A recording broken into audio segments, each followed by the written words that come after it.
Coach Boy, Oh, bakit ba may taong tamad? dami naman tanong nito. Magandang tanong yan. So, kaya nagkakaroon ng mga tayong tamad, maraming mga factors, no? Hindi lang sa dahil tamad sila, pero they may be demotivated as well. Maaari may mga bagay-bagay na hindi pa nila alam kung paano mag-take ng first step at natatakot silang magkamali. Ang mga taong tamad na sinasabi natin ay maaaring nagkakaroon ng freeze response na tinatawag.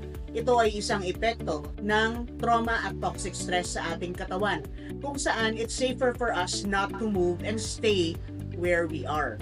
So para maiwasan ang mga ganito, maaaring magkaroon sila ng mga support system.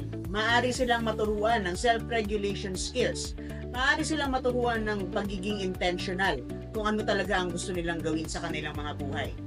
Ngayon, ang U-Drive Group ay tumutulong sa mga ganitong kaso para magkaroon ng Pilipinas ng mas progresibo at produktibong society.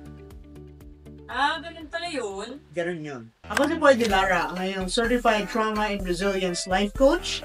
Kung nais ninyong magtanong o may mga hinanaing kayo na gusto ninyong sagutin in a trauma-informed way, mag-comment lang kayo.